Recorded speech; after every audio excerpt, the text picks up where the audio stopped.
guys, Jaws Aviation, this is Jim here. Great to have you with us today. This is the first of a few videos where I'm going to take a moment to just to share some of the great experiences I was able to do in America while flying around in Florida. The journey obviously starts with trying to obtain an FAA license, and this first video is going to talk to the process around that.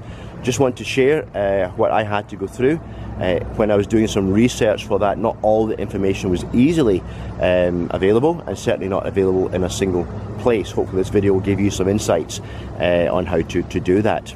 Video 2 is going to spend a bit of time just looking at the differences between flying in the US and flying in Australia.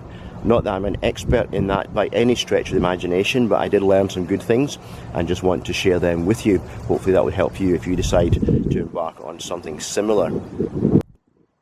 Then on video 3, we'll look at some of the great flying experiences we were able to do.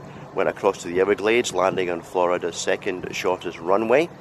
Moved on to the shuttle landing facility at NASA, which is probably Florida's longest runway, and a lot of history involved in that facility there, so it was a great experience to do that low approach there. So I'm going to be sharing some great experiences. If you've done some great flying in the States, even it be a lot or a little, we'd love to hear your experiences too, so please put some comments below. If you want to make sure you don't miss any of the videos coming up, please make sure you subscribe and like, and you'll be notified of when the next one is available to you. Okay, now it's time to talk about the process of applying for an FAA PPL license based on your CASA. It's not a difficult process, but can take a little bit of time. The recommendation is allow at least 3 months, though in reality mine was probably completed, at least the process was probably completed well within that time, in probably 5 or 6 weeks, and that was even over the Christmas New Year holiday period. A couple of things you need to do first. One is you need to take a hold of 2 forms, one from the FAA and one from CASA. I will put some links down below on where to find these forms. But basically the CASA form is form 452, and basically, to be honest, these forms are really just giving both the FAA and CASA permission to talk to each other and some share information. So for CASA you need their form 452, and for the FAA you'll need a similar form. I'm not exactly sure what the number is, but I think it's 2120-0724, but you'll find the details on where to access that in the link below. I recommend completing both forms at the same time and submitting them both at the same time, and then each authority will then contact you as required. Once you've got that form it's really just a waiting game from that time onwards. Once CASA have verified your details to the FAA, you will hear back from the FAA, and they will send you a verification letter. So a verification letter confirming that they have verified your license details. They will also at that point confirm they've verified your medical details as well. And once you've done that, once you've received that letter, then you're set to go. And the next stage after you've got that letter is to plan your trip. And one of the things you'll certainly want to do when you get there, or need to do, is actually make an appointment with the FAA once you arrive in the USA. Now, they recommend that's not done for at least 2 weeks after you receive the letter. The reason for that is they are going to continue to do some background checks and some security checks on you before you get there.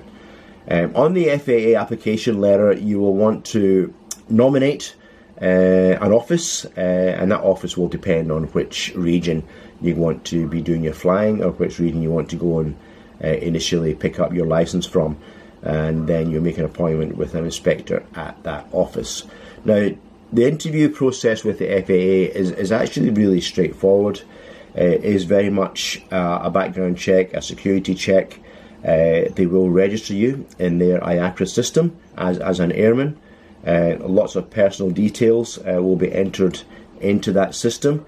You will need to create a username and a login, and in my case the FAA inspector actually helped me with that and taught me through that, and it was actually quite painless and proceeded quite well.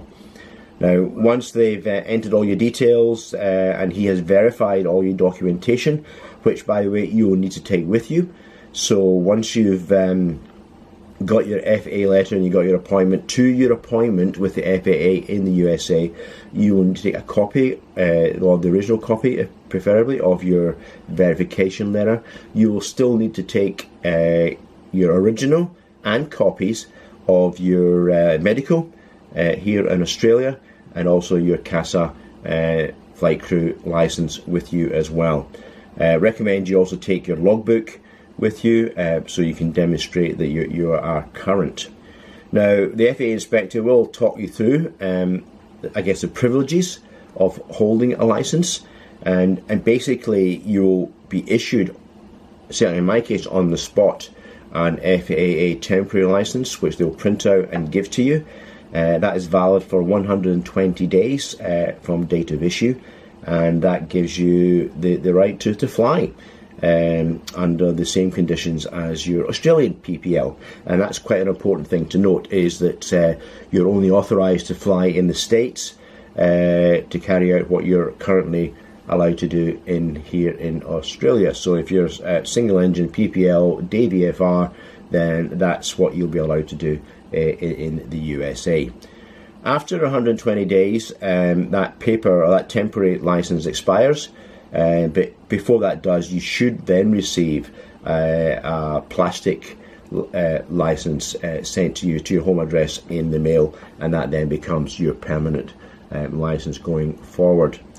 A couple of other points to note here are that the biannual flight review that you do here in Australia does not cover you for the USA, so you'll still need to do a flight review in the USA, and that will be required before you actually start doing any flying. So you've got your license, you've got your piece of paper, you're clear to go. The next step then is, and it's a condition under the FAA, you must do at least 1 hour ground school. So you'll want to find a local flying school to take you through that. And that ground school, in my experience, was really just talking through the differences between flying in the US and flying in another country, in my case Australia, some of the airspace differences, some of the rules, and there are quite a bit of differences there you want to be aware of, and I will cover them off in the second video. Once you've done that ground school component, which needs to be, as I said, a minimum of 1 hour, but can take a bit longer depending on how many differences there are to talk through, you'll then go and do your check ride. And for me, the check ride was actually exactly 1 hour from engine start to engine stop.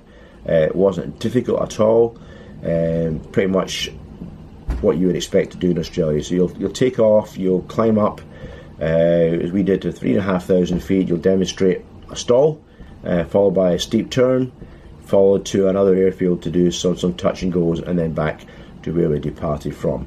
And then once all that's done, the flight school should then give you a stamp in your logbook to confirm that you've completed the ground school and the check ride, and then you're good to go. It really is as simple as that. Now, cost.